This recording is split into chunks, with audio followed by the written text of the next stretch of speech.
Welcome to வெல்கடா coaching centre. நம்ம இந்த வீடியோவில் என்ன பார்க்க போறோம்னா, ரெண்டு விஷயங்கள், முக்கியத்துவம் வாய்ந்த விஷயங்கள் பார்க்க போறோம். ஒன்று வந்து பேச்சு வழக்கில் இருக்கக்கூடிய தொடர்களில் இருக்கக்கூடிய பிழை திருத்தத்தை எழுத்து வழக்கில் எப்படி பிழை திருத்தம் பண்றோம் அப்படிங்கிறதையும், அப்புறம் வந்து தன்வினைனா என்ன, பிறவினைனா என்ன, தன்வினையை எப்படி பிறவினையா மாற்றுறது, இவ்வளவுதான். இந்த ரெண்டு விஷயங்கள் தான் இந்த வீடியோவில் நம்ம பார்க்க போறோம். சரிங்களா? சரி, வாங்க வீடியோக்குள்ள போவோம். இதுல பாத்தீங்க அப்படின்னா, பேச்சு வழக்கு நம்ம யூஸ்வலா பேசுறோம் இல்லைங்களா, அந்த பேசுறதுக்கும் எழுதுறதுக்கும் அதாவது தமிழ் சொல்லுக்கும் வித்தியாசம் இருக்கு. சரிங்களா? நம்ம ஹேண்ட் ரிட்டனா எழுதுறதுக்கும் பேசுறதுக்கும் அந்த வழக்குக்கும் வித்தியாசம் இருக்கு. ஸோ அப்போ அதை நம்ம திருத்தி எழுதணும். சரிங்களா? ஒரு உதாரணத்துக்கு கண்மாயின்னு சொல்றோம். சரிங்களா? நம்ம பேசும்போது கண்மாயின்னு சொல்றோம், உரைக்கிணறு அப்படின்னு சொல்றோம். ஆனா நம்ம எழுதும் போது எப்படி எழுதணும்னா கம்மாய், ஊரணி அப்படின்னு எழுதணும். சரிங்களா? ஸோ இந்த மாதிரி இருக்கிறத புத்தகங்கள் என்னென்ன கொடுத்துருக்குறாங்க அப்படிங்கிறத பார்ப்போம். சரி, ரைட்டு. ஃபர்ஸ்ட் வாங்க, தம்பி எங்க நிக்கிற அப்படின்னு சொல்லி நம்ம கேட்குறோம். இதை நம்ம எழுத்துக்குள்ள எப்படி எழுதணும்? தம்பி எங்கே நிற்கிறாய், தம்பி எங்கே நிற்கிறாய் அப்படி எழுதணும். சரிங்களா? அடுத்து ரெண்டாவது, நீங்க சொன்ன இடத்துல தானே எதிர்த்தாப்புல ஒரு டீ ஸ்டால் இருக்குது அப்படின்னு சொல்லி சொல்றாங்கன்னு வச்சுக்கோங்களேன். உதாரணத்துக்கு நம்ம இது எப்படி எழுதுறது? நீங்கிறத நீங்கள், நீங்கள் சொன்ன இடத்தில்தான் அண்ணா, அண்ணா எதிர்ப்புறத்தில் ஒரு தேநீர் கடை இருக்கிறது. சரிங்களா? இந்த மாதிரி பேச்சு வழக்கில் இருக்கிறத நம்ம எழுத்து வழக்குகளுக்கு திருத்தி எழுதணும். சரிங்களா? சரியானதை அவங்க எழுத சொல்லுவாங்க, நம்ம இந்த மாதிரி எழுதணும். சரி, வாங்க அடுத்து போவோம். அங்கனக்குள்ளேயே டீ சாப்பிட்டுட்டு பேப்பரை படிச்சுட்டு இரு, நான் வெரசா வந்துடுறேன் அப்படின்னு சொல்லி பதில் சொல்றாங்க. சரிங்களா? அங்கனக்குள்ளேயே டீ சாப்பிட்டு பேப்பரை படிச்சுட்டு இரு, நான் வெரசா வந்துடுறேன் அப்படின்னு சொல்லி சொல்றாங்க. நம்ம இது பேசுறதுல கரெக்டு.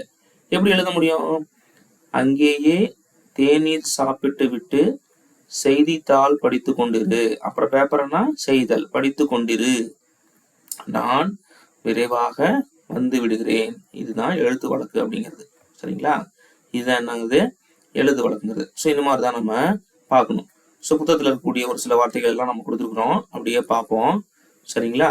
இப்போ பாருங்க, இதை பாருங்களேன். பிள்ளைக்கு உடம்பு சரியில்லை, 3 நாளா சிரமப்படுது. சரிங்களா? பிள்ளைக்கு உடம்பு சரியில்லை, 3 நாளா சிரமப்படுது அப்படிங்கிற ஒரு பேச்சு வழக்கு வார்த்தையை வந்து நம்ம எப்படி எழுதுறோம்? பிள்ளைக்குங்கிறத பிள்ளைக்கு. சரிங்களா? பிள்ளைக்கு உடல்நிலை சரியில்லை, 3 நாட்களாக துன்பப்படுகிறது அப்படி எழுதணும். 3 நாட்களாக துன்பப்படுகிறது.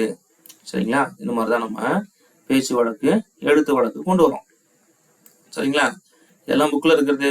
டிஎன்பிஎஸ்சி கொஸ்டின் பார்த்தோம் அப்படின்னா, ஐப்பசி அடைமலையில் ஊருணி நிறைந்தது, இதெல்லாம் பரீட்சையில கேட்டிருக்காங்க ஏற்கனவே. அப்போ ஐப்பசி அடைமலைன்னு கொடுத்துருக்கான், தப்பா இருக்கு. ஐப்பசி அடைமலையில் ஊருணி, சரிங்களா, நிறைந்தது பார்த்துக்கணும் இதை. சரிங்களா? நிறைந்தது, அதை நம்ம கவனமா பார்த்துக்கணும். சரிங்களா? இன்னைக்கு சாயங்காலம் கபடி போட்டி நடக்கும் இருக்கு.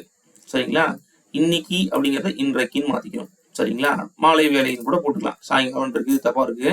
மாலையில் அப்படின்னு சொல்லிட்டு கபடி போட்டி, சாயங்காலங்கிறது மாலையில் கபடி போட்டி நடைபெறும். சரிங்களா? ஸோ இந்த மாதிரி பார்க்கலாம்.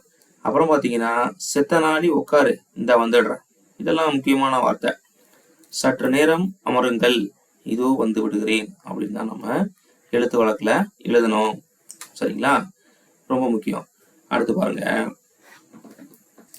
பாருங்க, மானம் பார்த்த பூமியில மழை பெஞ்சு பல வருஷம் ஆச்சு. இதெல்லாம் TNPSC question, previous year TNPSC question.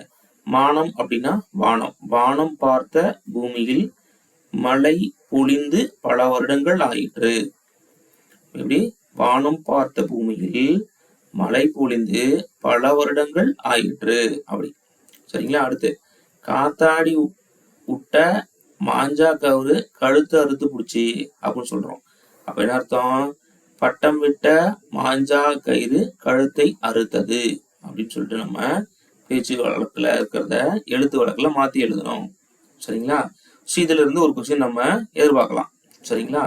So ஈஸ்வலா இருக்கக்கூடிய இந்த பிறமொழி சொற்கள், அதாவது வந்து பேச்சு வழக்கு பிறமொழி சொற்கள் என்னன்னா சொல்லலாம், அந்த விஷயத்த வந்து நம்ம எழுத்து வழக்கு கொண்டு வரும்போது கரெக்டா அதை நம்ம கடைபிடிக்கணும். சரிங்களா? அது ரொம்ப முக்கியம். சரி, இப்போ வாங்க அடுத்ததுக்கு போவோம். ஸோ இப்போ வந்து நம்ம எழுதும் திறன் அழகு 3க்கு வந்துடுறோம்.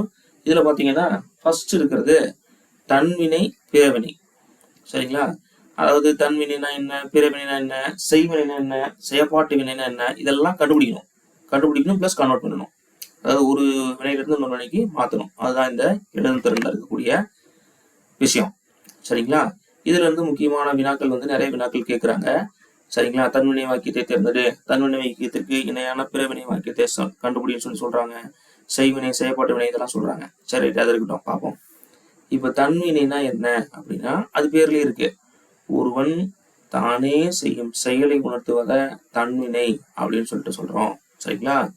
கோதை நன்கு படித்தாள், மன்னர் நாட்டை ஆண்டார், பெரியவர் கடவுளை தொழுதார். அப்ப என்ன அர்த்தம்? ஒருவன் தானே செய்யும் செயலை உணர்த்துவதை தன்வினை அப்படின்னு சொல்லிட்டு சொல்றோம். இதே டைம்ல பிறவினை அப்படின்னா ஒருவர் பிறரை கொண்டு தொழிலை செய்வித்தலை உணர்த்துவது பிறவினை வாக்கியம் அப்படின்னு சொல்லிட்டு நம்ம சொல்றோம். அப்ப என்ன அர்த்தம்? ஆசிரியர் பாடம் கற்பித்தார், ஆசிரியர் பாடம் கற்பித்தார். சரிங்களா? கற்பித்தார் அது பிறவினை. சரிங்களா? ஒருவர் பிறரை கொண்டு தொழிலை செய்வித்தல உணர்த்துவதை என்னன்னு சொல்றோம்? நம்ம பிறவினை வாக்கியம் அப்படின்னு சொல்லிட்டு நம்ம சொல்றோம். பிறவினை வாக்கியம் சொல்லிட்டு சொல்றோம். சரிங்களா? சரி, ஓகே. இப்ப எப்படிங்க தன்வினைய பிறவினைய மாத்துறது? என்ன பண்ணணும் அப்படின்னா தன்வினை பகுதியில் இருக்கக்கூடிய மெல்லின எழுத்து. சரிங்களா? நமக்கு யூஸ்வலா தெரியும். கசட தவற, ஏன நெம்மன, ஏரல வரல, வள்ளின மெல்லின என்னங்கிறத நம்ம படிச்சிருக்கோம்.